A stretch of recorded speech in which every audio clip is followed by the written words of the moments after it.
Hello and welcome to the 21st Century Work-Life podcast, where we talk about leading remote teams, online collaboration, and working in distributed organizations. This podcast is brought to you by Virtual Not Distant, where we help managers and teams transition to an office-optional approach. Find out everything we do over at virtualnotdistant.com and check out our show notes and pictures of our lovely guests over on the podcast page. It's great to have you here, listeners. Let's get on with the show. Hello and welcome to episode 240, titled Beyond Working from Home, Remote Work and Socioeconomic Change. And I have guest John O'Dean, who is heavily involved in setting up the Remote Worker Grant Program in Vermont, where the state paid remote workers to move there instead of paying companies to move their headquarters there. And I also have Tracy Keogh, who discovered remote work when looking for ways to create employment in rural areas in Ireland. So I am delighted to bring this conversation to you because with all the forced working from home that we've had, which, by the way, looks like it's here to stay for a while, the wider impact of helping companies, people and communities to adopt remote work has been a little buried. And this is where the conversation is very, very interesting. So funnily enough, today's conversations, they were recorded quite some time ago. I first spoke to Tracy back in October 2019 for the episode on remote work and social change, which was episode 212. But for a range of reasons, I couldn't fit this piece in that episode, and I haven't managed to schedule it in until now. So if you are a relatively new listener and you are interested in this topic, then check out episode 212 because we look at how remote work can help to change society for the better in a range of ways. That's the strength of that episode especially. And also the chat with John that you will hear in a bit was recorded on the 20th of February 2020. So the world has changed a lot. So huge thanks to the guests because things have moved on since then and for them as individuals also and their work. So I'm very grateful to still be able to share these interviews with you listeners. They're still very evergreen and I hope you'll enjoy it. That's why I put them in here. So the timing is great because as we continue to support the suddenly remote people or as we help to as we start to help organizations to consolidate the online collaboration practices that are working, we cannot forget about the impact of changing the world of work on society, what impact that has. So I'm keeping this intro short, but I do need to remind you that virtualnotdistant.com is the place to go if you want to read more about working in virtual teams, adopting online collaboration, and especially if you're leading or managing a team. We've also got some books for you there. All our show notes are there and the show notes for the episodes, for these podcast episodes. I have to say we have some of the best show notes around, and I can say this because I don't write them myself. Maya Middlemiss does. Although I do write them for some of the solo shows I'm doing at the moment. You will notice the difference in the quality. But anyway, and those solo shows, they're more about the practice of adopting visible teamwork. So I'm trying to mix and match the content. I hope it's not too much of a mix and match. And if you want more reading and listening recommendations, we have a newsletter which we send out once a month, and you can sign up over at virtualnotdistant.com. And if you want to get in touch with me directly, you can email me Pilar, that's Pilar, at virtualnotdistant.com. If we haven't met before, my name is Pilar Orti, by the way. Hello, welcome, and glad to have you back, listeners. Right, let's get on with the show. So this first conversation is with John O'Dean, a senior strategist at Civic Actions, and he's also the author of the book Distributed Teams: The Art and Practice of Working Together While Physically Apart. And we've recommended this in the newsletter, by the way. And I particularly recommend the first chapter. If you are looking to advocate to sustain remote work, it really lays down all the wider benefits of doing so. So I'm going to leave John to set the scene for the initiative that aimed to bring about socioeconomic change to Vermont. For people who don't know much about Vermont, and I know you have a global audience, so for people who are not in the United States, so Vermont is in the top right-hand corner. If you look at a map of the United States, it's a relatively small state compared to some of the other states. It's one of the original, or if you want to say older states in the United States, but it's been around for a while, obviously. It has experienced a lot of boom and bust cycles like a lot of other parts of the United States. Of interest here specifically, Vermont has had a period of time now where people would basically graduate universities or schools and leave to go get jobs elsewhere. So you find a very rural state with a lot of forests and ski slopes and small towns and shrinking populations. The people would leave, go to New York or Boston or San Francisco or the Bay Area, go to one of the bigger cities and get a job elsewhere. And then what would happen was the remaining family members, typically parents or older individuals, would stay. And part of the reason they're staying is they can't sell their home because no one wants to buy it, because no one's moving there, because there's no jobs there. I'm generalizing, of course. I'm trying to cover the entire state in 30 seconds. So that turns into people with less income and with less taxable income, meaning less tax revenue. And that turns into less money to pay for things like schools and hospitals and roads. And that turns into less reason for someone to want to move there to buy a house. So it becomes this kind of spiral that gets worse and goes down and kind of self-feeds on itself to get worse and worse. So they've been trying to find ways to encourage companies to move to Vermont. They have good humans who are eager to do work. They have plenty of places where you could do work. So they also, in the 90s, put down a lot of fiber optic all over the place. So they have really ridiculously high-speed internet. Everywhere I went, I would just randomly go into a bar or a coffee shop and just see what kind of internet I could get on my phone or my laptop. And most of the time was better than what I had in San Francisco. Wow. Which I think is interesting to note for the record. Anyway, so the problem with trying to encourage a company to move to a place like Vermont is that companies now know that they're worth money. And there's been a few changes in the social contract over the last couple of decades. So just a quick crash course for people who've not done economic development stuff before. The typical model would be a particular location or jurisdiction would go to a company and say, hey, we'll give you X amount of money if you move your office or your factory to be in our town. And what will happen then is the company will, there's some negotiation and they agree on an amount of money, and the company will then move to that location. Fine. Then the company will hire all the people who live around that office or factory to work there. And they'll train the people who don't have the right skills, or they find different skills, and then people will have a job for life working in the factory or working in the local headquarter office of wherever the company is. That's fine. The company then pays state taxes, corporate taxes to the city or to the state. So the jurisdiction gets their money back over time. Also, the local humans have jobs and they pay salary tax too. So again, the jurisdiction gets its money back. Mm-hmm. And, it's kind of, it makes sense. It's kind of prime the pump as a way to get the economy going. In the last 30 years or so, a couple of things have changed that equation. One is that companies are very, very good at making sure they don't pay corporate tax anymore. So you don't get that corporate tax back to repay the initial payment that you made. That's number one. Some very big companies have managed to declare zero tax payments, which I think is interesting. A separate moral conversation, which I'm going to skip past for the sake of this.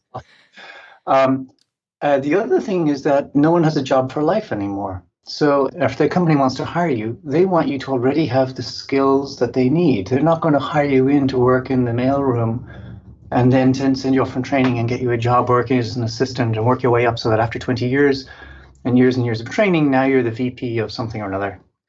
That just doesn't happen anymore. They'll only hire people who have the skills, and the people will only work there for 1 to 2 years.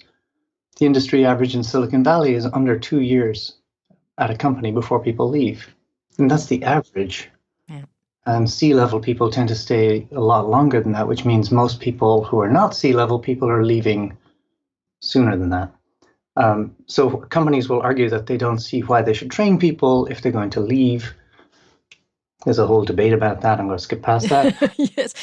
But it does mean that if a company went and opened up an office in a random town in the middle of, say, Vermont, they're unlikely to find highly skilled, already trained people with the competencies that are needed for that company.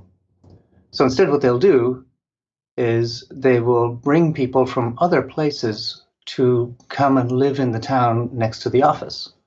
So you get this gentrification effect where people who are being paid more come from out of town, move in, want to live near the office, and price out, either by renting or buying, price out the locals who used to live there. So you get this displacement effect of the people who used to be there get displaced out or gentrified out. And the people who are coming into the town to work for the new employer will stay for a couple of years and then leave. Or they will resist coming in the first place because there's no other employers in town and they don't want to be stuck there with the one employer. So the employer says, oh, I can't even get people to move to your town. I'm not going to move to my office to your town either. That's where the traditional economic development model actually is not working anymore.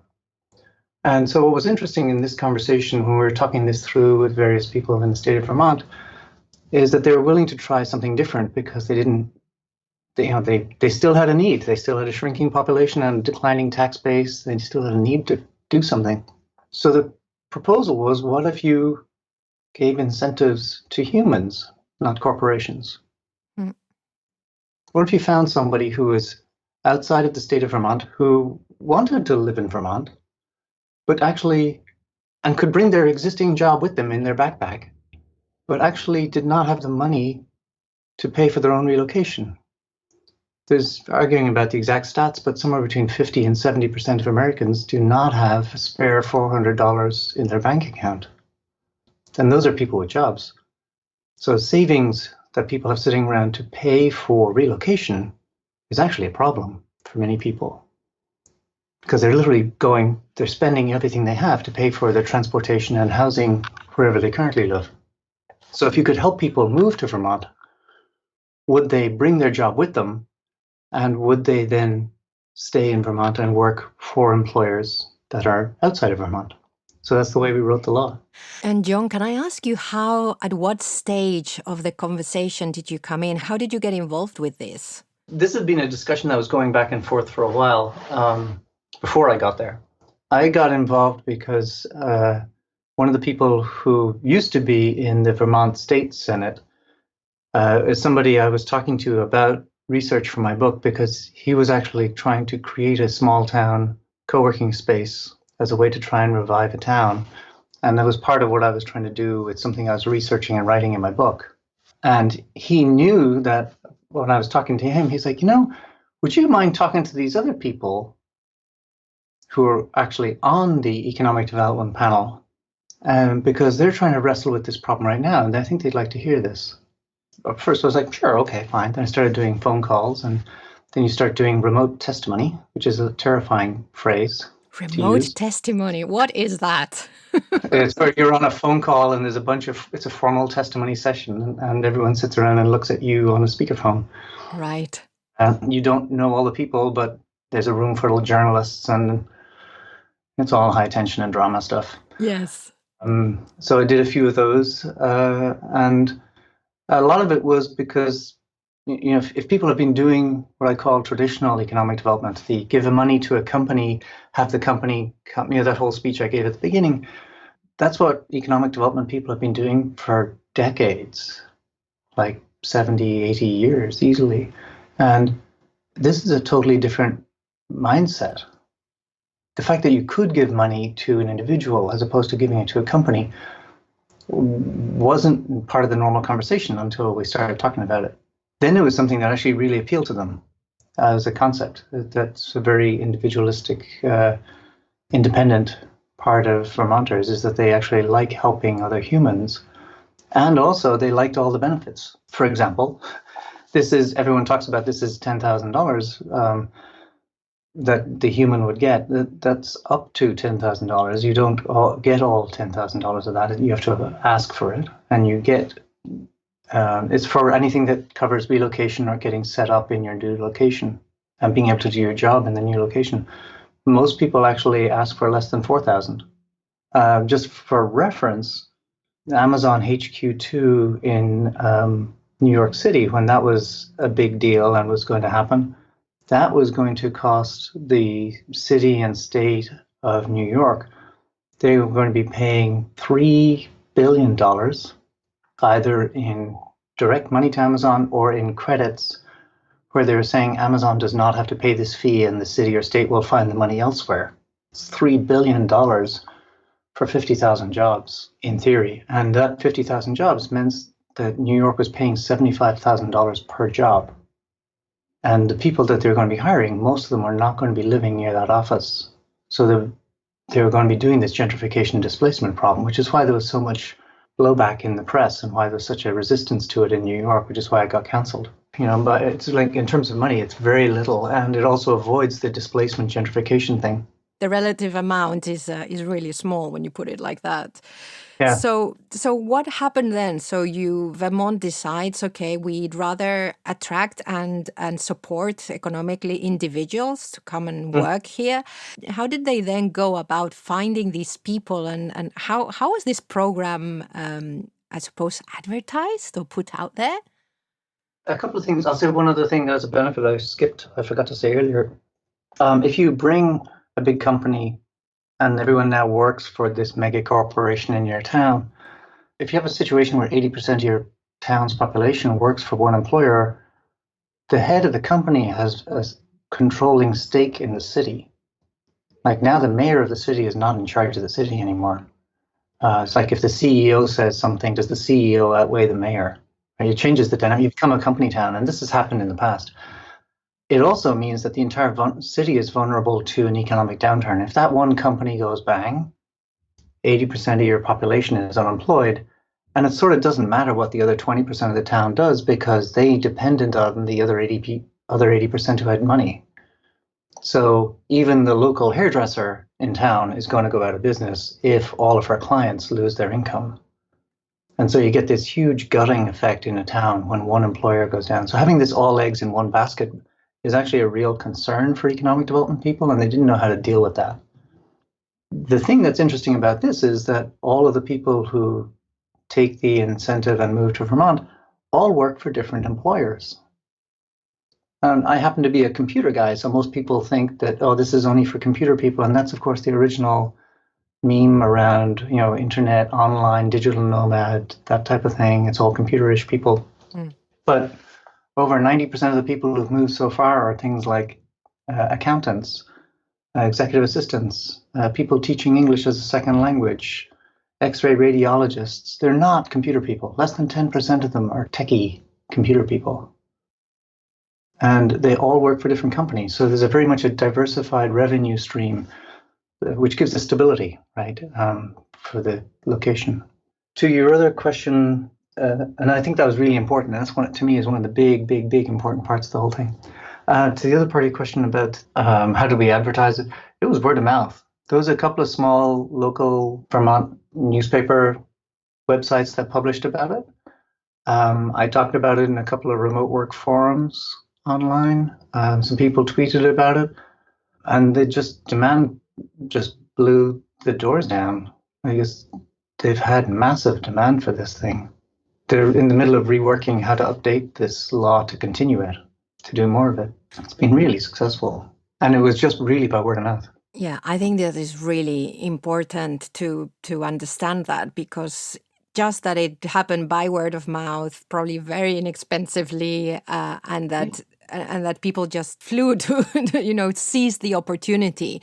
It just goes to show also that they're tapping into what people want, and a way of living and a way of working that actually people are happy to adopt. So I think that is very interesting.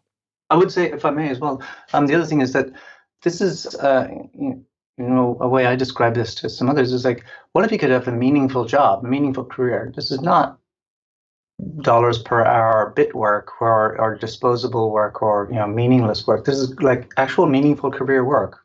What if you could have a meaningful career and live wherever you want? Now that different people will answer where they want to live. And so my joke a lot of the time would be like, if you love scuba diving or surfing, don't move to Vermont. right? It's inland. There's a couple of lakes, so you could probably do some water skiing in the summer, but you should probably live in Hawaii or on the coast of California, or there's a bunch of other places like that. But if you love skiing, mountain hiking, mountain biking, fresh air, fishing, all that kind of stuff outdoors, that's Vermont from one end to the other. And it's a couple of hours away from places like Boston, New York, Montreal. So if you had to go to any of those big cities once a week or once a month for some meetings, you could easily do that. And you'll have very cheap, very nice housing, great student-teacher ratios in the schools, great universities. It's an extraordinarily safe and clean environment. So it depends on what people are seeking in their life as to what makes the right location for you to live in. So what happened? I'm just really interested about the progression, how this can be adopted and transform a location. So we've got the council, whatever, Vermont state has decided, okay, we're going to attract a new kind of working population. We're going to change the population. People are already expressed interest. They're arriving. What happened next? Was there, I don't know, because I don't know if you were around. How did it change the feel of the place? Was there a visible change? Did things visibly change in all the population is my question. No, there's not a big visible, like, oh my God, now the town is all sort of with backpacks. There was a couple of theories which is funny because I was asked at one point, it's like, well, how do you know this is going to work? And I said, well, I've never done this before. I don't know. I can give you an opinion statement, but I have no scientific evidence to point to that says this will work. But I can tell you, if nobody comes, then you didn't waste your money. Yeah. And they're like, oh, okay, good point. All right, fair. As it turns out, everybody did come, and we ended up to change I make jokes about it being version 1.0 of a law. We've had to make 2 changes to it since, and we're in the middle of making another. I'm a software guy, so all software is never finished and always has bugs, and you need to fix it. One of the things that we did cover was that, and I thought was very important, was that people need social interaction. As a human, we are a social species. We want to talk to other humans. We don't handle solitary confinement very well as a species. So if you live alone at home and you work online at home all the time, that's actually unhealthy long-term, mentally. This is proven clinically unhealthy long-term. Even if you're a really bad person and you end up in solitary confinement in jail, they have trained medical professionals watch you in solitary confinement to make sure you don't actually go clinically crazy. And so as humans, we need to make sure we don't accidentally self-impose solitary confinement on ourselves. To say, for all these people who are moving to these different parts of Vermont, we need to make sure that there's a place that they can work from. So even though Vermont has, because of investment in the 90s, they've got a lot of fiber optic all over the state, part of the law also creates matching fund grants. If you're going to one of these small towns and there is no co-working space, there are plenty of empty buildings in downtown Main Street of all these small towns. So take one of these existing buildings and go create a small town neighborhood co-working space where you can go work online there. And your neighbors can see you leave the house, go down, work out of the co-working space, and then come back home. Your commute is a 5-minute walk. But more to the point, you're socializing to your neighbors the idea that they can get online also. And they can find a meaningful job online also. And that's actually, to me, the important culture change part of it. That takes a little longer. We're seeing some places actually starting to open up. It's hard to gather the data on these things. The law was, it's talked about a lot, but, the law is 13 months old. And we don't have another planet to test it on, so we can't really do A/B testing here. We're trying to do this real live experiment with real live humans, and we're trying to make sure we don't make it worse.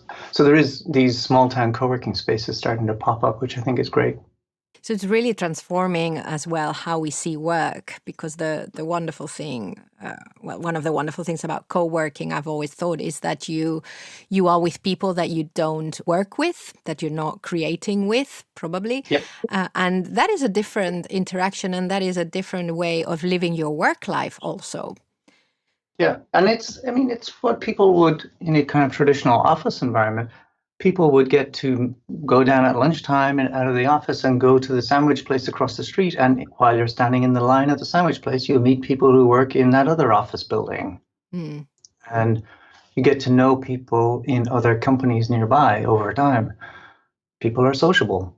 That's how you make those kind of contacts. The other thing that's and then I'll stop. The other thing on that neighborhood co-working space thing is that it's also an important place for people to have a professional work environment. Sometimes you can't have that at home for whatever personal reason. Also, it means you can go and do things like take night classes or do workshops. You provide a town hall style community event center where people could take night classes. Someone who's passing through could actually do a workshop on a particular specialty so people could learn.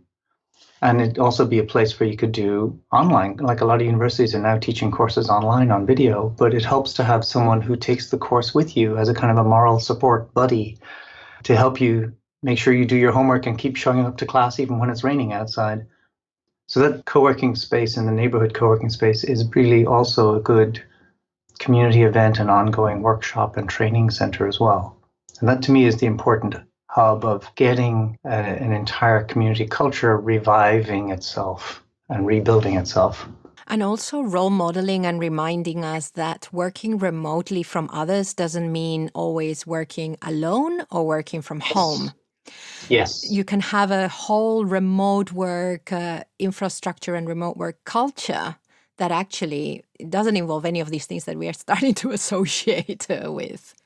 Right. And because, it's up to people like you and me and everyone else who's listening to this call. So, this is what we have to communicate out to people. It's like, yes, I can work with my laptop anywhere, but I want to be where there are other humans. I am a human and I am a sociable animal, and let's talk. Going back to the law, because I have no idea about law. No, this is great. No, well, the interesting stuff is all this is how we're changing the world. Now we want to know how the law has enabled us to change the world. So what does this remote worker law say in very broad terms, John? Well, I have a link and we could drop it in the channel. I actually wrote a summary of the law and some of the benefits of it and the reasons for why the different parts are there. So I wrote that on my blog and maybe we can include that. Yeah. It comes in a couple of parts. Part one is to say, and I am not a lawyer. Yes. This is a very summary version. So, you don't take this as legal advice, blah, blah, blah. One part is that if you live outside the state of Vermont and you work for a company that's outside of the state of Vermont, and you and your employer both sign a piece of paper that says you're able to do your job just fine online, then you move to Vermont, then you prove that you've moved. So like a rental agreement, you have a Vermont driver's license or a Vermont rental agreement for a rental place in Vermont, then you can apply to get reimbursed for things that you spent to get there. So that can be moving costs, it can be things around internet co-working space fees, getting a good internet connection into your house if there is not one for some reason. There's a bunch of details in there. So that's all bucket number one. Oh, and the one thing I want to say, one of the things I was concerned about was that people would move to Vermont, take the money, and then leave the next day. Yes. Right, as a computer guy, because I'm actually a computer guy. This is my first time writing a law, and so as a computer guy, I try and think of all the ways that programs could go wrong and try to address and handle all the error cases. One of them being, what if people move, take the money, and leave? That defeats the whole purpose, and that's not fair. So instead of it being one payment of $10,000, it's 2 by 5. So you get up to $5,000 on the first year, and then a year later, there's another up to $5,000. So that was item one. Item two was the thing about the matching grants to help create co-working spaces. So if you live in one of these towns and you want to create a co-working space in your small neighborhood town, whatever funds you put in, the state will match those funds. And that's the second part. I mean, two modifications to the law. One was to enable, if you're moving to Vermont and you work for an employer who is elsewhere in Vermont and you're working online, that also is now included. Okay. So that was a small change to the law. The other change to the law was that it was originally supposed to be done over a 4-year period. Demand has been so high that they reworked the law to say, we'll keep doing this as people show up until we run out of money. Right. So instead of artificially metering it at 12-month intervals, a certain amount per year, they're taking the 4-year plan and putting it all together. So that's the rough summary of it. Wow. Yeah, that's great, because I didn't have a clue about that, and it's really curious to see what needs to be in place, what needs to be acceptable, what needs to be legal, Yep. so that we know, and it's really interesting, and that of course you're telling us broadly, but actually it sounds pretty simple in approach. Yeah, and actually, what's interesting is like every time we were making edits and revisions, we're like, can we delete this line? This is not needed. This is just boilerplate text. It's actually quite readable. Like I don't often sit and read laws for entertainment. Yeah. That's not a Yeah. thing I would normally do. But actually, you can that same blog post I talk about has a link to the online full text of the law. You can read it. And really, the first 2 or 3 pages are really all you need to read. It covers everything. And it's quite readable in very small English words. It's great to hear that the whole thing has been done in that spirit of the world of work is changing, technology is enabling us to do things differently. Let's just do things differently and in a fluid way, in a way where we can adapt as we go along, see what works, see what doesn't, rather than traditional more rigid approaches. So where is that particular project now, while you're saying that it's still going, and where is your involvement in that project and beyond? So for that particular project, we're in the middle of doing another update to the law right now. So I'm still involved with that. And there will be more remote testimony and in-person testimony. I've gone to Vermont a few times since to do in-person testimony as well. Yeah, we're working through some more of the details and other bugs that I think are in the law that we're trying to basically extend it and maybe expand it a little bit. And that's ongoing. And I'll keep it as vague as that because we're trying to figure it out and there's a lot of negotiations going on. But I'm actively involved in that. The second one, just to point out, is that unrelated to me, at the same time as me, or about the same time as me, also in another state, in a different part of the country here, Oklahoma, there's a town called Tulsa. And there, an individual, a philanthropist who had some money and who was concerned about the same problem, shrinking population, people leaving because there's no jobs, lots of empty houses that you can't sell because no one's moving there because there's no jobs, the same speech I gave about Vermont. So they created a program called Tulsa Remote. And their program there is philanthropy funded, so it's not by the state. And it's for the town of Tulsa. It's not for the entire state of Oklahoma. But it's the same idea that they will basically pay you money to help you move to Tulsa and bring your job with you. And they're also knocked off, like just the amount of attention, and they're dealing with press interviews. They're dealing with trying to track all the applications, just like Vermont is. This hasn't been done before, so there isn't a process. People are tracking this in an Excel spreadsheet and making sure you don't forget things. Like there's not like here's a big formal thing and years of government experience doing this. But I say this to say that the Tulsa experience exactly lines up with the Vermont experience in terms of the pent-up demand for this. To me, it's like 2 data points now starts to make a trend line. Like this is a thing. This is a real thing. And every time I hear someone say they want to do traditional economic development, I'm like, wait, hey, hold on a second. I got to talk to you. Don't do that. Here's an alternative. But I think this is a big deal. This is a social change that we're seeing here now. So are you looking to help, as you're saying, other states and other locations do this, adopt this, look at this, see if it's viable for them? Yep. I'm doing the Tulsa one. Aaron is the guy who's running that. He's a great guy. He and I never met before. We actually met after both of us discovered each other were doing this, and we got on great. So Tulsa's covered. They've got that. But there are some other jurisdictions. I'm working with 6 other states in the United States and a couple of countries in Europe, some in Southeast Asia right now, all very early stages. Let's wait and see until they get public before I start talking about it, because I don't put anyone on the spot. But yes, there is actually demand. And the other thing I just add quickly is like the fact that we're talking about this, you're in England. Yes, in London. I'm in San Francisco. Everywhere I go when I travel, people talk about Vermont. And I travel all over the world. And for people all over the world, most of whom had never heard of Vermont before, they're all talking about Vermont as this cool, interesting place that's trying this new thing.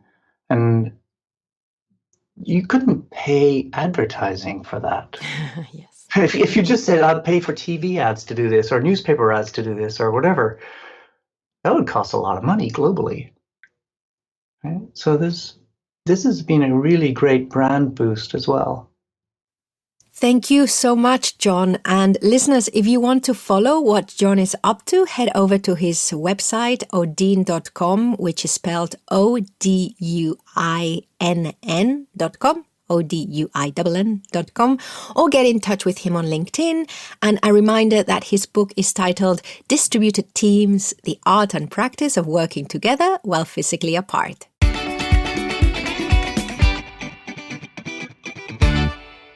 Now, in our little bubble of remote work advocates, practitioners, etc., and I'm talking really about pre-COVID, many of us were already well acquainted with remote work, but what's different about the next guest is that she and others discovered it as they were looking for ways of increasing the employment opportunities for those living in rural areas in Ireland.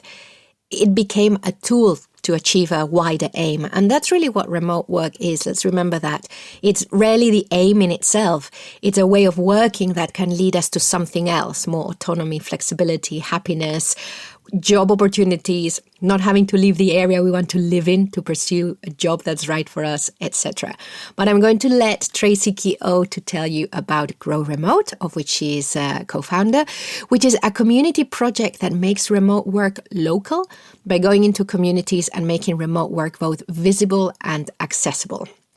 And, making it visible means that local information sessions are organized, for example, by advertising in mass booklets in local communities, putting up posters, those kinds of things, and just trying to get people more to be more aware of these job opportunities. And making remote work accessible means training people through collaboration, for example, through workplaceless. And this includes government institutions and third-level institutions, to working with them to train up local people so that they have the skills required to get remote work.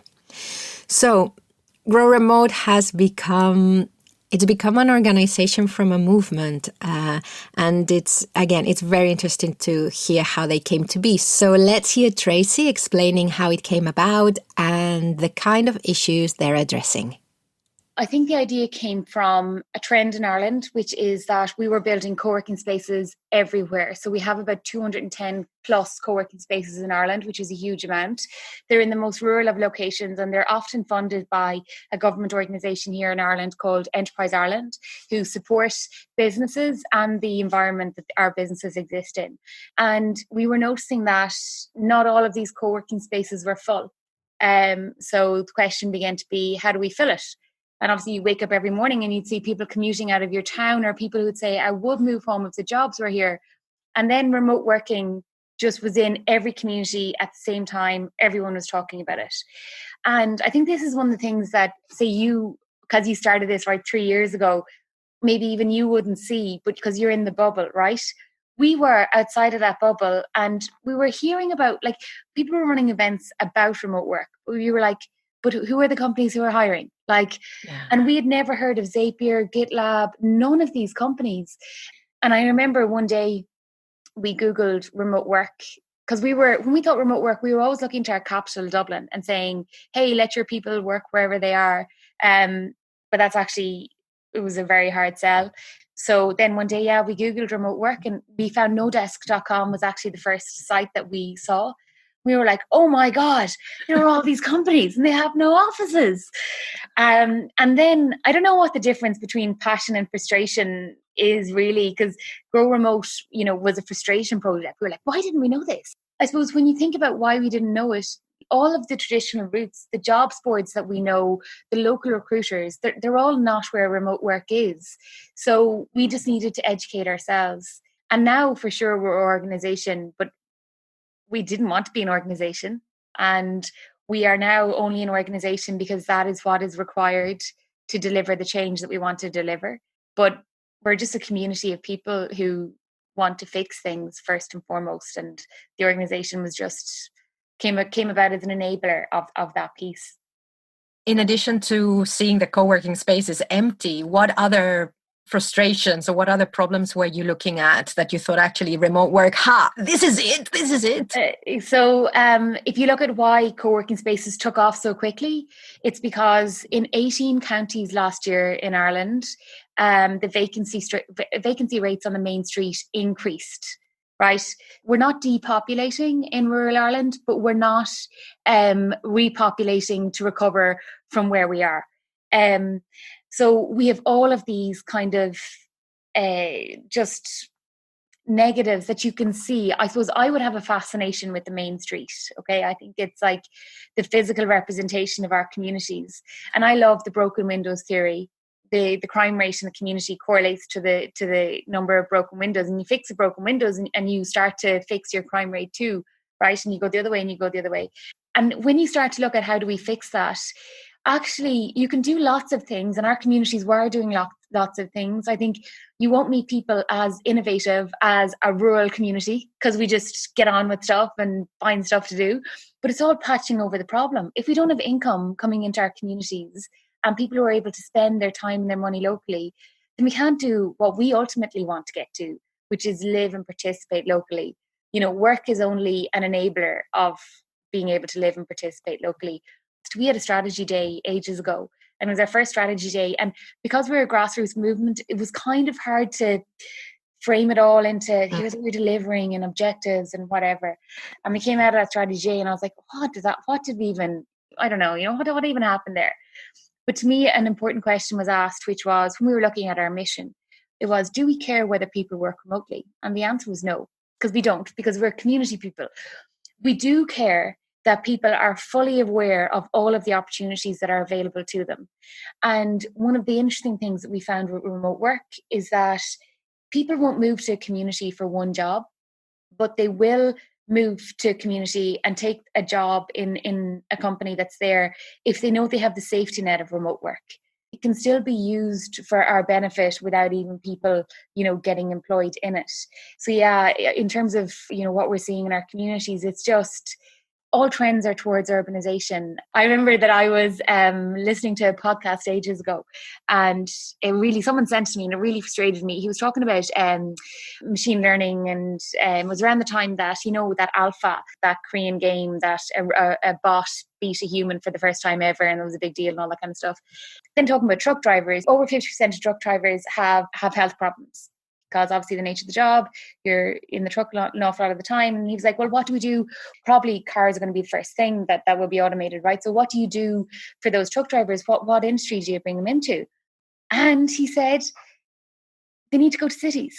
And I was like, how can you be talking about technology having the ability to replace humans, and your solution to work is to just send people to cities? Like, surely there's a better answer, right? I think for us, there were so many points of frustration and so many things we were like, that's wrong. And, and even people say to us, what's the demographic of people who want to move out of cities? And we're like, there is none.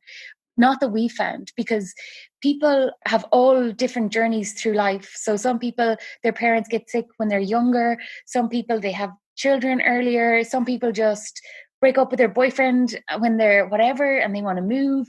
There's loads of different scenarios that we need the freedom to choose and pick where we live.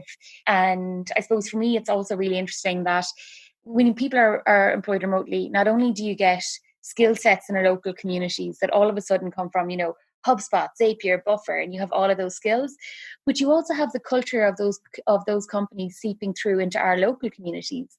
So say I saw Teamwork in Ireland, they give you a pass for the gym. And I was thinking, okay, they pay for your gym membership. And what about if there's a town in Ireland who doesn't have a gym? The fact that that's it now in their culture, they'll probably generate that need. And then all of a sudden we might get a gym onto our main street. And maybe if you've got a few Googlers, they might want I don't know what Googlers have, really fancy coffee. They'll want a really fancy coffee place. So, and then you'll start to have those cultures of those organizations seep into our communities, up into our main street. It becomes visible, and then we go time again. Sorry, the last piece is that in Ireland, there was a trend towards, I suppose, community groups going to companies saying, will you open up a satellite office here? So open up 10 or 15 jobs or whatever it is. And the more a community needs that, the less chance they have of actually getting it. Because if you walk into community and the main street is dead and the general air is maybe negative, a company isn't going to invest there. But people will move to that area because it's a different sell to companies and to people.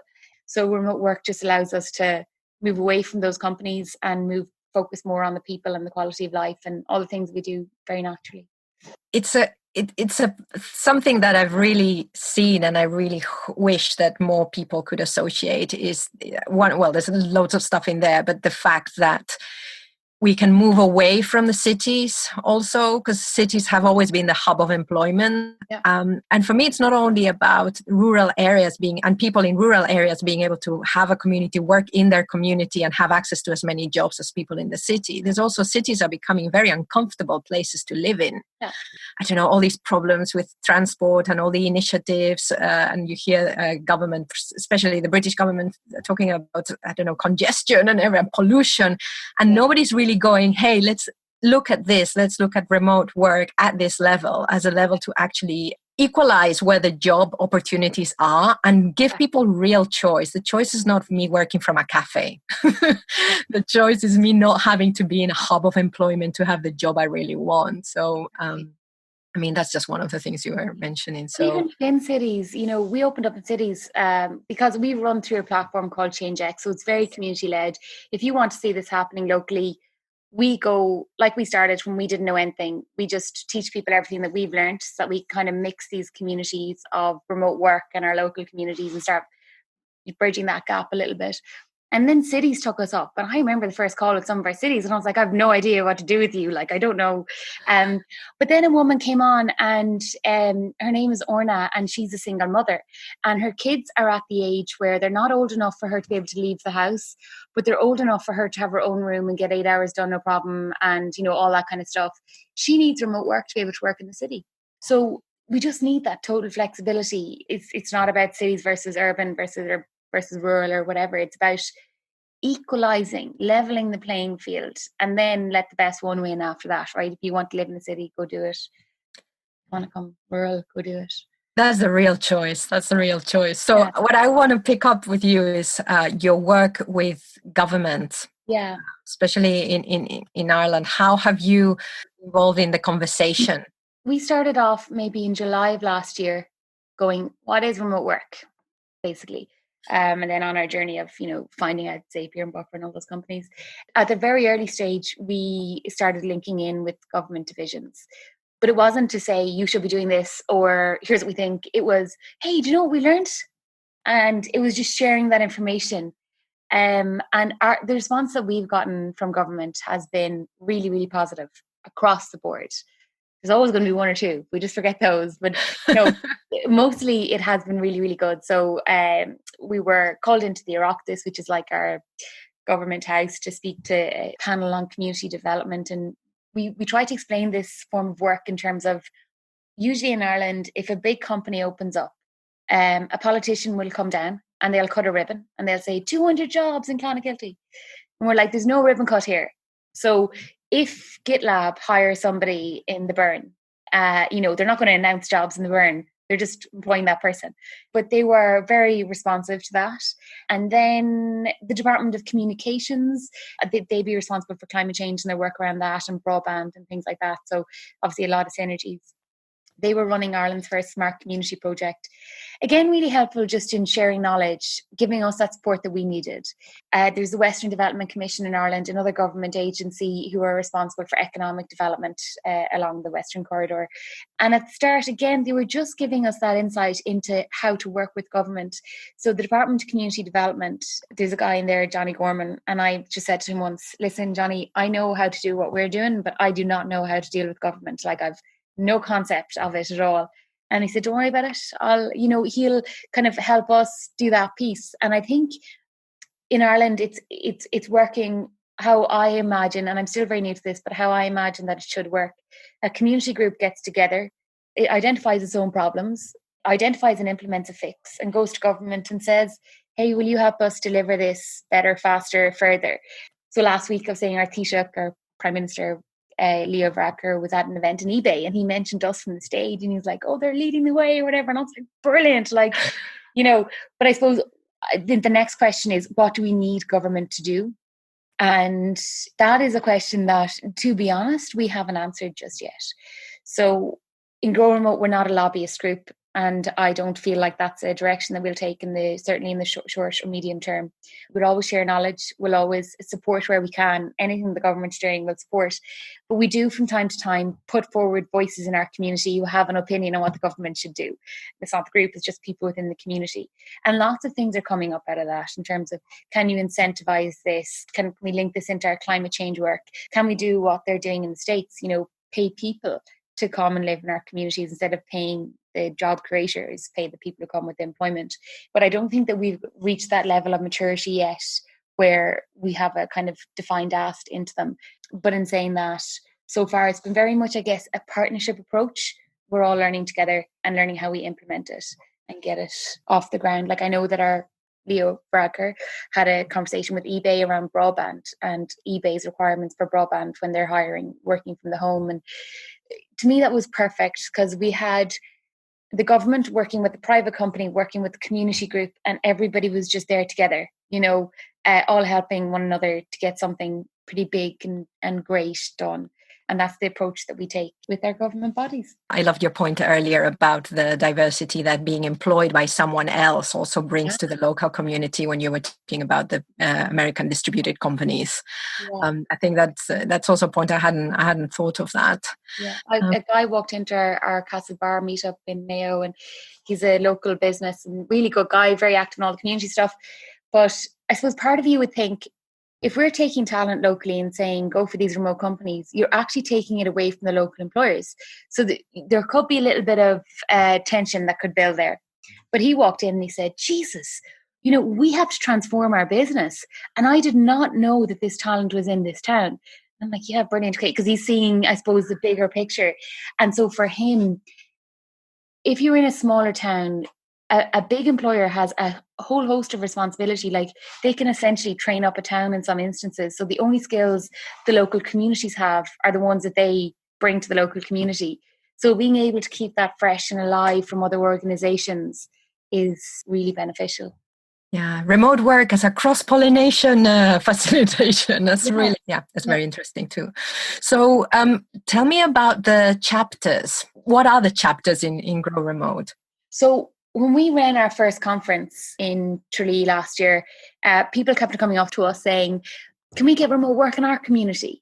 John Reardon, who's the Director of Support for Shopify in Ireland, and they hire fully remotely in every county in Ireland, he came down off the stage and loads of communities went up to him saying, we open up jobs in whatever community they're in. He's like, no, that's not what remote is. So then people came to us and they were like, can you get us remote? And I'm like, yeah, okay. So we used a platform called ChangeX. It's a free technology for community platform. It's how Men's Shed or Coder Dojo or things like that will be run.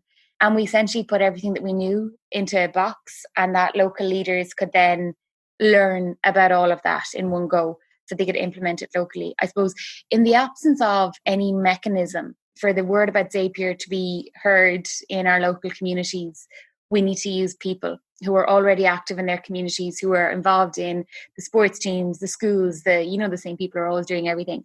So if we just empower them with information, they can then make it local. One of the things we struggled with initially was that all chapters aren't the same, because to me, that's the nature of making it local, right? So some of our chapters are in cities like Lisbon, and June runs an amazing thing over there, Dublin, but somewhere in Arranmore Island where the population is 400. So what it means to make it local is very different in every community. If you go to a more rural community and you're in the pub, because it's Ireland, on a Friday night, and somebody says, there are no jobs here, and you say, have you thought about Shopify? No one ever heard of them. That's injecting it into the everyday conversation of the community. To me, that's hugely powerful. On that note, our chapter lead in Louisburgh in County Mayo, who built Ireland's first nomad package, in case anybody's listening and wants to come and travel, where you can run a bookshop as well as stay over. So it's cool. But anyway, she's in Louisburgh and Westport is near there, and there'd be kids hitchhiking, so she'd pick them up and bring them in the car.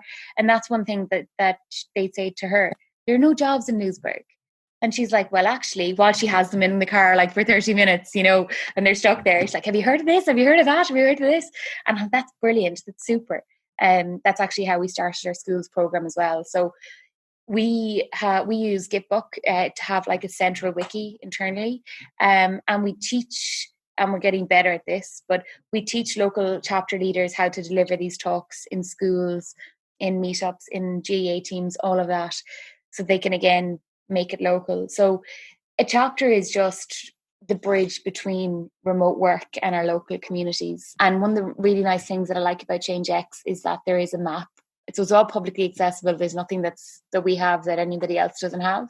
In Ireland, there's a new trend of some of the remote companies doing local roadshows. So they're able to hop into this map across Ireland and see, oh wow, there's like 300 people in this community who are really interested in it. We could go there. Or, if you're a remote worker who's traveling, you could go and find your community very easily. Where can people find out more about you, and especially if they're interested in the chapters? Everything is on www.growremote.ie. And from there, you can find the chapters locally. You can set up your own chapter if you want.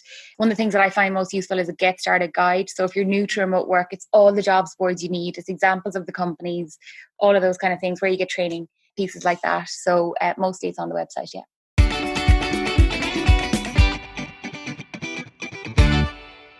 Well, thanks very much, Tracy. And I have to say that GrowRemote has grown since we spoke, since we recorded for this conversation. So congratulations to see that the impact that you're having is widening. Listeners, if you want to connect with Tracy, her name is spelled Tracy and Keogh, Keogh. And do have a look at the GrowRemote blog over at growremote.ie, because they have been doing recently, and I'm recording in June 2020, lots of online events where they've had representatives from distributed companies talking about all the different aspects of working in that way. And they've got all the recordings on their blog. So it's quite a resource. That's growremote.ie. And that's the end for this episode. We will keep this discussion going, looking at new work practices in a more holistic way. But I'm also going to keep releasing solo shows with more practical aspects. And Maya and I will continue our monthly What's Going On episodes discussing articles and news around the world of work. So if you have any articles you'd like us to share with other listeners, do send them through. You can do that through virtualnotdistant.com. We have a contact form there. And if you're listening to the show there on our website, remember you can subscribe to the show on any podcast app like Apple Podcasts, Spotify, whatever you've got, we are there. And then you won't miss an episode. And if you are in an organization starting to be concerned that as people start to work from everywhere, they might lose their sense of belonging, or that they start to feel disconnected, then remember that we're in the process of launching our Podcasting for Connection program, which is all about creating an in-house podcast with you with the aim of building a sense of community. So drawing from the voices from your employees, from your people. If you want to hear more about that, then email me, pilar@virtualnotdistant.com. That's PILAR. And indeed, if you want to email me about anything, that's the email to use. And if you connect on LinkedIn, remember to let me know how you heard about me. Oh, many thanks for listening. A big thank you for listening to the 21st Century Work-Life podcast produced by Virtual Not Distant. If you have something to add to the conversation, let us know through the contact form over at virtualnotdistant.com. I have been your host, Pilar Orti, and I'm signing off now. Wherever you are, whatever you're doing, enjoy.